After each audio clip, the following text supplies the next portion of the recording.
T, वो दिया ना मीडियम का थिकनेस, चेक करो सही है। अब आगे बढ़ते हैं, यहाँ पे Q upon epsilon naught a बाहर हो जाएगा, अंदर आया d minus t plus t upon के, और ये हुआ v, तो C बराबर आता है Q अपान v। अब Q अपान v करोगे तो epsilon naught A upon d minus t plus T by के, समझ गए। अगर कई प्लेट हों, जैसे एक प्लेट के बजाय मान लो कि कई प्लेट इसमें इंटर कर दे, तो जितने प्लेट होंगे सबका टी प्लस कर देना और सबका टी बाई के प्लस करके यहाँ लिख देना। अगर एक से ज़्यादा प्लेट है तो यहाँ ज़रा जनरल इक्वेशन लिखें, जो आप लोगों को किताबों में ऐसा लिखा हुआ है। तो अगर एक से ज़्यादा प्लेट है तो डी माइनस समेशन टी और प्लस समेशन ही होगा यहाँ पे,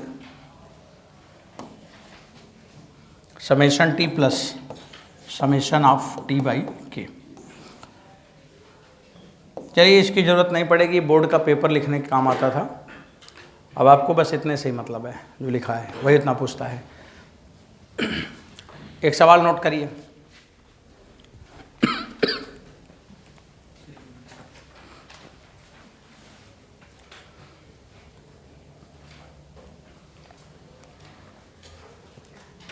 हो गया।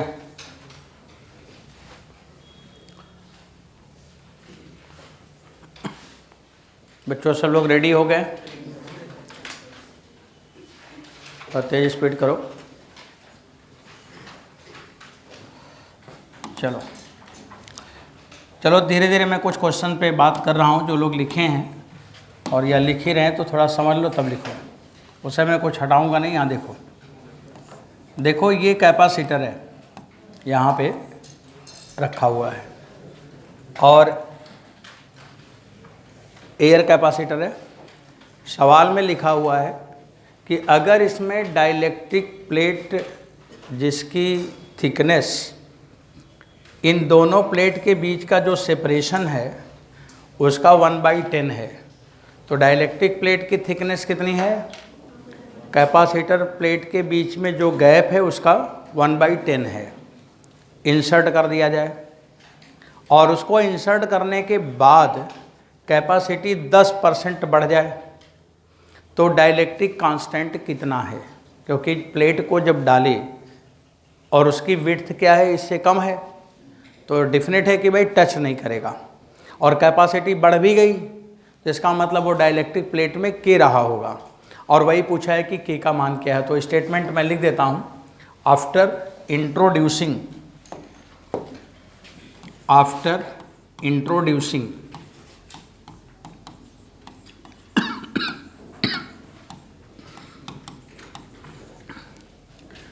Dielectric slab of width 1/10 of separation between plate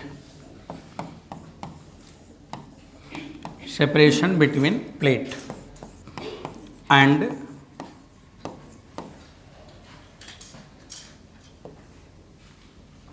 after introducing dielectric slab of width 1/10 of separation between plate, if capacitance of capacitor increased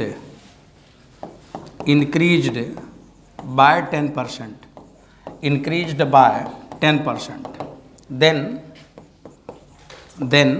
find dielectric constant, find value of के। अब option दिया जाएगा ना, के का मान दे देगा 10, 11 ऐसे करके, वैल्यू ऑफ के। बच्चों इसी को लगाएं,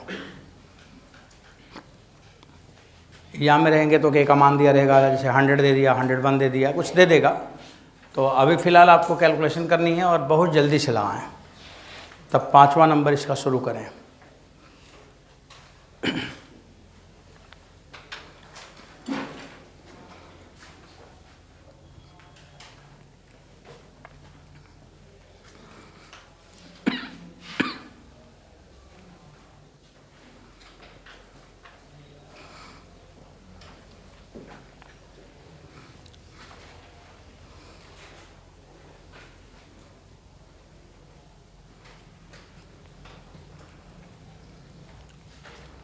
आंसर किसी के पास?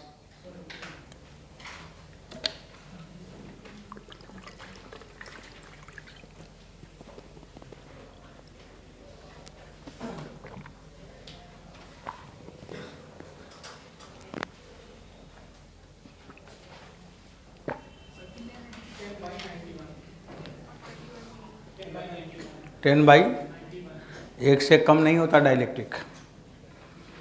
के बराबर 11 ठीक लग रहा है क्योंकि 1 से बड़ा है। हाँ, के बराबर 11 आएगा, सही है। तो के बराबर 11 सही आंसर है। और जिन लोगों के पास अगर आंसर नहीं है तो आप देखिए, मैं लगाता हूँ। ठीक है बच्चों, देखो मैं एक्सप्लेन करूँगा, ध्यान सुनिएगा। पहले क्वेश्चन को समझ लो कि क्या दिया है। दिया है कि जब कुछ उसमें डाइलेक्ट्रिक नहीं डाला गया तब उसकी कैपेसिटी C थी, और जब उसमें डाइलेक्ट्रिक डाल दिया गया तब उसकी कैपेसिटी C डैश हो गई, और C डैश बराबर हो गया C एयर और प्लस 10% ऑफ C एयर। और यहाँ पे C डैश का मतलब क्या है? मीडियम। 10% बढ़ गया। दिमाग में यही तो आ रहा होगा, ये खाली डिब्बा लेके बैठे, उसको सोचना चाहिए ना क्या लिखा है। 10% बढ़ गया तो बढ़ाते। अब यहाँ पे C डैश बराबर क्या लिखोगे? अब silent not A upon D minus T. T कितना है? 1/10 ऑफ D। टी माने, अच्छा चलो एक बार टी लिख दो, टी प्लस के कर दो, अभी रख लेना वैल्यू। 1 + 1/10, तो ये हो जाएगा बच्चों 11/10। ये समझ आ रहा? और C एयर का मतलब अब silent not A upon D। एकदम घबराना नहीं चाहिए, फार्मूले में रखना चाहिए। पहले ये समझ लो कि सवाल बना है तो आप उसको लगाएंगे, बिल्कुल परेशान नहीं होना चाहिए। जिन लोगों ने आंसर निकाला उन्होंने किया होगा ना, तो ऐसे ही करना था, सबको करना था, रिजल्ट सबको लाना है। अब देखो यहाँ से अब साइलेंट नॉट एक कैंसिल कर दो, कैंसिल कर दिया। 1 अपान D माइनस D/10। बच्चों मुझे अब आपको बताना चाहिए, D/10 के है ना, कैलकुलेशन में कर रहा हूँ, देखते रहना। और ये 1 अपान क्या हुआ? 10D/11। कोई कन्फ्यूजन? अब जब ऊपर 1 है तो उधर भी 1 कर दो, कर दो। D माइनस D/10 9D/10 और प्लस D/10 के बराबर 10D/11। D कैंसिल हुआ। 1 अपान 10 के इक्वल टू 10 अपान 11 माइनस 9/10। ये आ जाएगा 1 अपान 110। अब आपने देखा कि 10 के बराबर 110, तो व्हाट विल बी के? 11 हो गया। उसे घर पे एक बार और समझ लेना, क्वेश्चन ऐसे ही आएंगे और कोई सवाल छोड़ना नहीं है। समझ लो कि एक भी सवाल छोड़ना नहीं। बच्चों आपको गलती नहीं होना है एग्जाम में, समझ लो कि रिजल्ट लाना है और अच्छा नंबर, जितना ज़्यादा स्कोर कर लोगे उतने अच्छे कॉलेज मिल जाएंगे। मान लो किसी को BHU मिल गया, तो किसी को एम्स मिल गया, किसी को KGMU मिल गया, तो बस थोड़े थोड़े नंबर का ही तो अंतर होता है। और कोई अपने कॉलेज के ऊपर प्राउड फील करता है कि मैं यहाँ से पढ़ा हूँ, और कोई बोलता है कि मैं यहीं इसी कॉलेज से पढ़ रहा हूँ। तो कॉलेज की वैल्यू ही आपका लाइफ का वैल्यू होता है, और उसके लिए एकदम लगे रहो। कोई भी चीज़ ऐसा नहीं होना चाहिए कि जो आपको कन्फ्यूजन क्रिएट करे, एकदम क्लियर कट। अब यहाँ तक की कहानी हो गई। अच्छा ये बताओ, C बराबर अब साइलेंट नॉट A/D फार्मूला होता है ना। कैपिटल A क्या है? क्या है? कौन से प्लेट का एरिया है? पहले वाले प्लेट का कि दूसरे वाले प्लेट का? वो ओवरलैपिंग एरिया होता है। कौन सा एरिया होता है? ओवरलैपिंग। असर्शन रीजन का सवाल है। कैपिटल A क्या है? एरिया प्लेट तो ठीक लिखा जाता है, लेकिन उसका सही नाम क्या है? Overlapping area. जितना ओवरलैप करेगा ना उतना एरिया लेना पड़ेगा आपको। तो ए ओवरलैपिंग एरिया होता है। जैसे मान लो हमने ये कैपेसिटर ऐसे बना ली, तो क्या ये कैपेसिटर इसे मना कर दोगे कि नहीं है ना? तो अब इसका एरिया A2 है, इसका एरिया A1 है, अलग अलग एरिया है।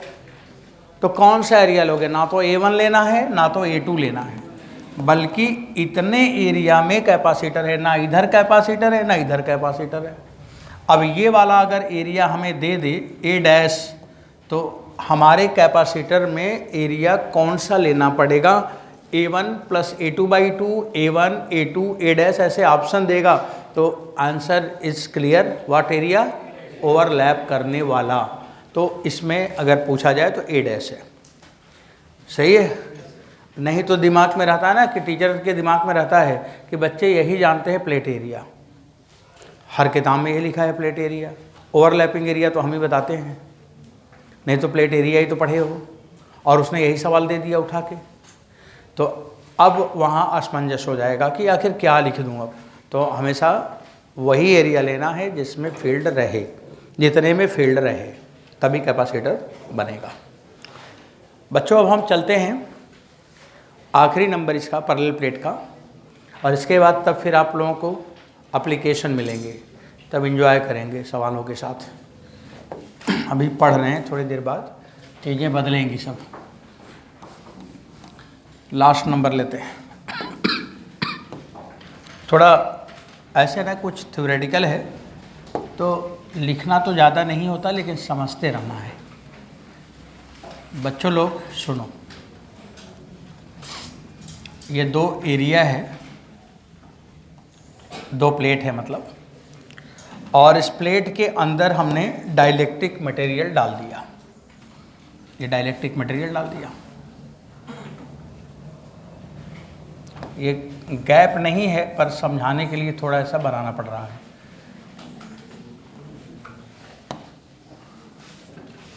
ये सब कांटेक्ट में ही है।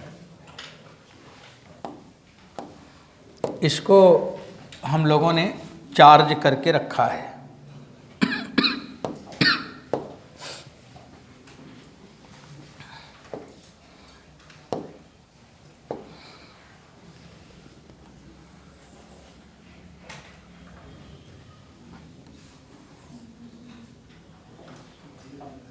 बच्चों इस प्लेट को चार्ज करके रखा है।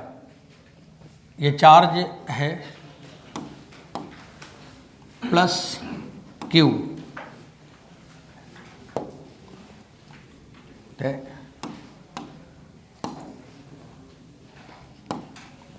ये चार्ज है प्लस Q, यहाँ पे है माइनस Q। यहाँ पे सिग्मा प्लस लिख सकते हो, यहाँ पे माइनस सिग्मा लिख सकते हो। जहाँ पे सिग्मा क्या है? Free surface charge density, free surface charge density, ये फ्री सरफेस चार्ज डेंसिटी है। अब पॉजिटिव और नेगेटिव के बीच में क्या होगा? इलेक्ट्रिक फील्ड होगा। अब देखो प्लस और माइनस के बीच में क्या होगा? इलेक्ट्रिक फील्ड होगा। तो इलेक्ट्रिक लाइनें किधर चलेंगी? प्लस से माइनस की तरफ। मैंने थोड़ा डाइलेक्ट्रिक को छोटा किया है इसलिए कि आपको समझ में आ सके। इलेक्ट्रिक लाइन ये जा रही है, ये जो इलेक्ट्रिक लाइन जा रही है वो इलेक्ट्रिक लाइन है E0 एयर में। और जब इलेक्ट्रिक फील्ड होगा तो डाइलेक्ट्रिक मटेरियल का पोलराइजेशन होगा। क्या होगा? पोलराइजेशन होगा। अब डाइलेक्ट्रिक मटेरियल पोलराइज होगा। बच्चों ध्यान सुनते रहना, दोबारा मैं कभी जो चीज़ पढ़ा देता हूँ क्लास में ना, आप देखो कभी बताता नहीं हूँ मैं, चाहे जो हो, इसलिए यहीं पे सुने शांति से। अब ये पोलराइजेशन हुआ तो ये माइनस प्लस,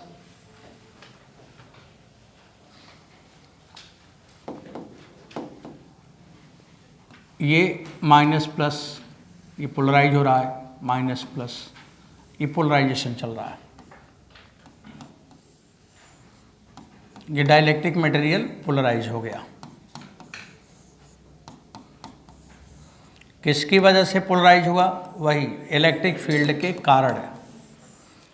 तो जो इधर चार्ज आया,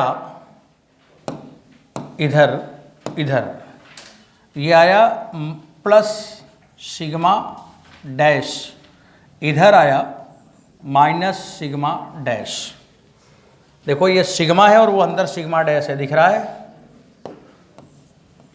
जो पोलराइजेशन वाला है उसको क्या लिखा है, सिग्मा कि सिग्मा डैश। डैश क्यों लगाया, क्योंकि पढ़ा है ना इंड्यूस चार्ज में क्यू डैश। अब बच्चों ये जो सिग्मा डैश है इसे हम कहेंगे बाउंड सरफेस चार्ज डेंसिटी। कौन, बाउंड। डाइलेक्ट्रिक मटेरियल में जो आएगा वो बाउंड होगा, bound surface charge density, bound surface charge density. ये हुआ। अब देखो इलेक्ट्रिक लाइनें डाइलेक्ट्रिक मटेरियल के अंदर किधर चलेंगी, प्लस से माइनस में।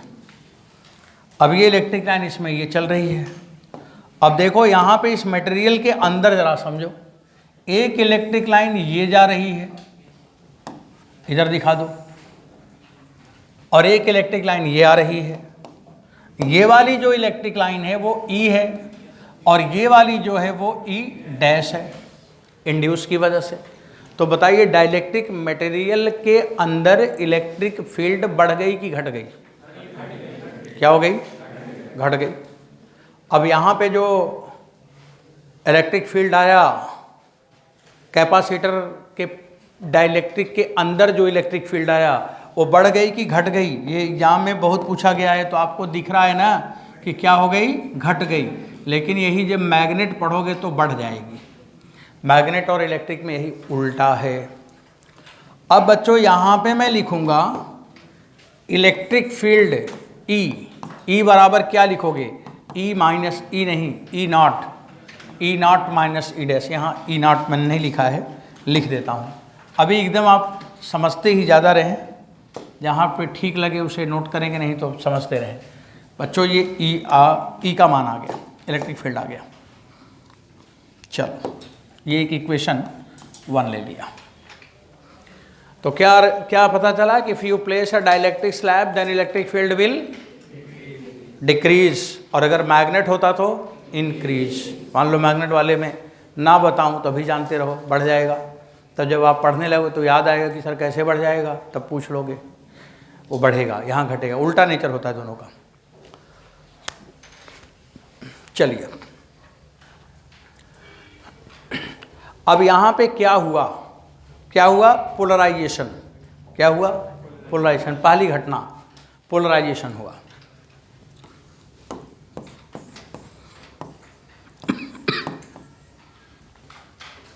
पोलराइजेशन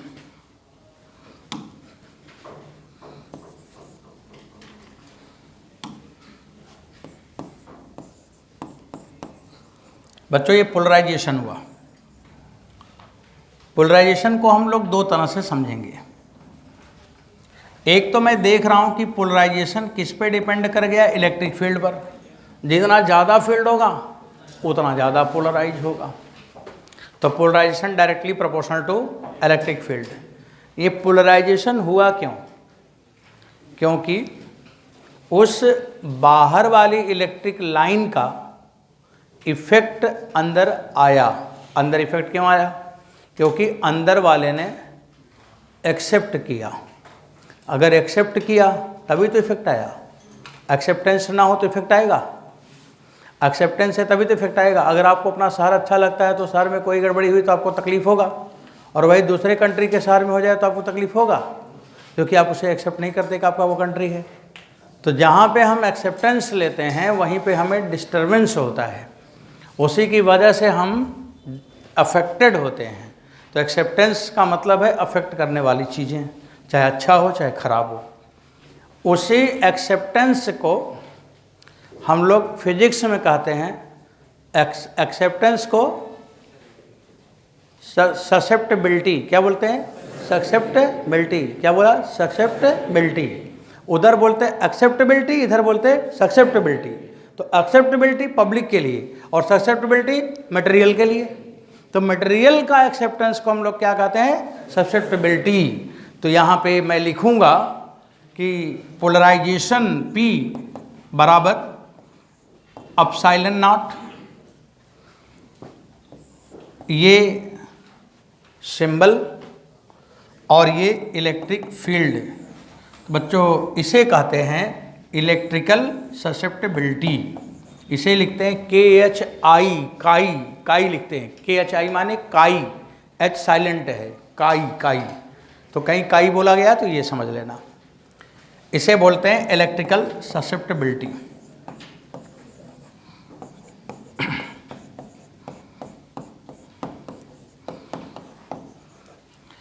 अब बच्चों अगर वेक्टर के फॉर्म में लिखें तो पोलराइजेशन वेक्टर बराबर ये रिजल्ट, तो एक इक्वेशन आया 2। तो पोलराइजेशन और इलेक्ट्रिक फील्ड में ये रिलेशन है। और ई कौन सा होता है? नेट इलेक्ट्रिक फील्ड होता है। कौन सा फील्ड है? नेट। नेट समझ रहे हैं ना, वो ई जो लिखा है वहाँ पे पहले इक्वेशन में E0 माइनस C डैश। अब देखो दूसरी बात, पोलराइजेशन का दूसरा नाम,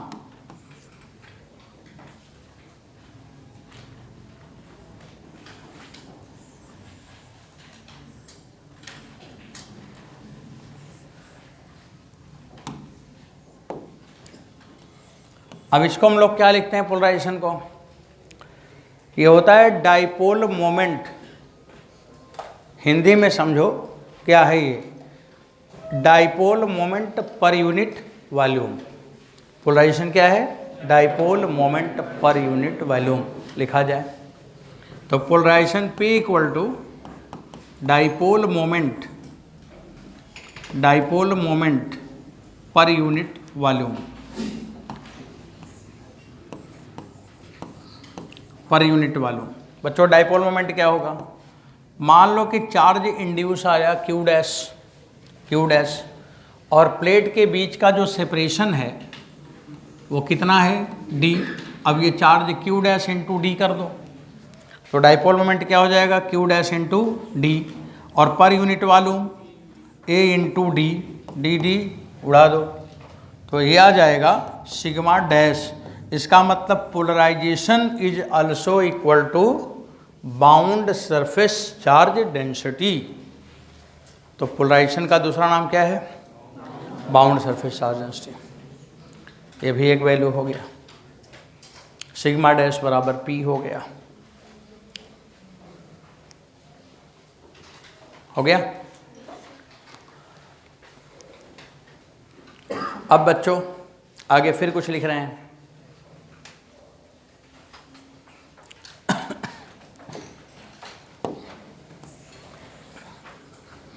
अब इसमें हम लगाएंगे गॉस थ्योरम। गॉस थ्योरम क्या है? फार्मूला पढ़ो, E इंटू डी एस बराबर Q in upon epsilon not. Gauss theorem कहाँ लगेगा वो दिखाता हूँ, बोर्ड पे देखते रहें।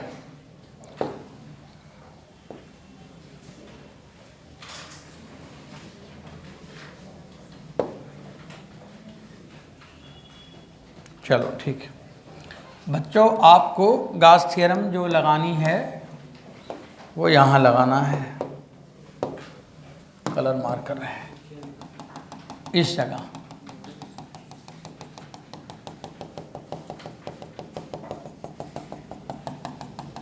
इसमें लगाना है। तो यहाँ पे चार्ज Q है तो इंड्यूस चार्ज क्या हो जाएगा? Q dash. जैसे यहाँ पे Q है, मैंने यहाँ लिखा नहीं है। अब अगर ये माइनस वाला चार्ज पूछूं तो क्या बताओगे? Q डैश ही बताओगे ना। Q dash, sigma dash. Minus है तो माइनस Q डैश होगा, प्लस है तो प्लस Q डैश होगा। यहाँ माइनस है तो माइनस लगा दो। समझ गए?